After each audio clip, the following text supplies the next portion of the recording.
അപ്പോഴേ ഇന്നെന്താ പരിപാടി എന്നറിയോ? സാമ്പാർ ചീരയും മുട്ടയും കൂടിയും തോരൻ വെക്കാൻ പോവാണേ. അപ്പോൾ ഇതാണ് കേട്ടോ ഞാൻ പറഞ്ഞ സാമ്പാർ ചീര.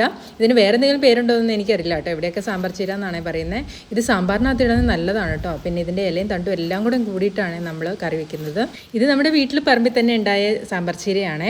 ഇതിൻ്റെ ഒരു തൈ നട്ടാൽ മതി കേട്ടോ, പിന്നെ ആ പരിസരം മുഴുവനും ഇതുണ്ടാവുമേ. അപ്പോൾ ഇതിൻ്റെ തൈ കണ്ടിട്ടില്ലാത്തവരുണ്ടെങ്കിൽ ഞാൻ അടുത്തൊരു വീഡിയോയിൽ ഇത് കാണിച്ചു തരാവേ. നമ്മുടെ പറമ്പ് നിറച്ചു ഇപ്പോൾ ആയിട്ട്. ഇത് ചുമ്മാ തോരൻ വെക്കുന്നേക്കാളും മുട്ടയിട്ട് ചിക്കിപ്പൊരിച്ച് തോരൻ വെക്കുന്നതാണ് കുറച്ചും കൂടി ടേസ്റ്റ് കൂടുതൽ. ഞാൻ നന്നായിട്ടൊന്ന് വാഷ് ചെയ്തെടുത്തിട്ടുണ്ട് കേട്ടോ. എന്നിട്ട് നമുക്കിത് നല്ല കുഞ്ഞായിട്ട് വേണം കേട്ടോ ഇത് അരിഞ്ഞെടുക്കാനായിട്ട്. ഇതിൻ്റെ തണ്ടും ഇല എല്ലാം കൂടെ ഇതുപോലെ കുഞ്ഞായിട്ട് അരിഞ്ഞ്. നമ്മൾ പുറത്തുനിന്ന് പോകുന്ന ചീരയൊക്കെ ഭയങ്കര വിഷമടിക്കുന്നതായതുകൊണ്ട് നമുക്ക് കഴിക്കാനും ധൈര്യമായിട്ട് കഴിക്കാനൊന്നും പറ്റത്തില്ലല്ലേ. അപ്പോൾ ഇതാകുമ്പോൾ നമ്മുടെ വീട്ടിൽ തന്നെ ഉണ്ടായതല്ലേ, അപ്പോൾ നമുക്ക് ധൈര്യമായിട്ട് കഴിക്കുകയും ചെയ്യാം. നല്ല ഹെൽത്തി. അപ്പോൾ ഞാൻ ചീരയൊക്കെ അരിഞ്ഞെടുത്തിട്ടുണ്ട്. ഇനി ഒരു ചീനിച്ചട്ടി അടുപ്പത്ത് വെച്ചിട്ട് വെളിച്ചെണ്ണ ഒഴിച്ച് കടുക് പൊട്ടിച്ച് സവാള അരിഞ്ഞതും പച്ചമുളക് അരിഞ്ഞതും ഒക്കെ കൂടി ഇട്ട് കൊടുത്ത് നന്നായിട്ടൊന്ന് വഴറ്റിയിട്ട് അതിൻ്റെ അകത്തോട്ട് പാകത്തിന് ഉപ്പിട്ട് കൊടുത്തിട്ട് പിന്നെ കുറച്ച് തേങ്ങ ചെറുകിയതും കൂടെ ഞാൻ ഇട്ട് കൊടുത്തിട്ടുണ്ട്. അതും കൂടെ ഇട്ട് നന്നായിട്ടൊന്ന് വഴറ്റി കഴിഞ്ഞിട്ട് അന്ന് വഴണ്ടി വരുമ്പം അതിൻ്റെ അകത്തോട്ട് നമ്മുടെ ചീര അരിഞ്ഞതും എല്ലാം കൂടെ ഇട്ട് കൊടുക്കാവേ. മഞ്ഞൾപ്പൊടിയും കൂടി ഇട്ട് കൊടുക്കണേ.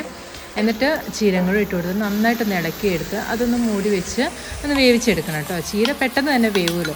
എന്നിട്ട് ഇതാ നടുക്കൊരു കുഴി പോലെ ആക്കിയിട്ട് ആ ചീരയൊക്കെ ഒന്ന് മാറ്റി വെച്ചിട്ട് ഒരു കുഴി പോലെ ആക്കിയിട്ട് അതിൻ്റെ അകത്തോട്ട് 2 മുട്ട പൊട്ടിച്ചിട്ട് കൊടുത്തിട്ടുണ്ട്. പിന്നെ അതിന് പാകത്തിനുള്ള ഉപ്പും കൂടി ഇട്ട് കൊടുത്തിട്ട് ഇതുപോലെ നന്നായിട്ട് ചിക്കി പൊരിച്ചെടുക്കണം കേട്ടോ.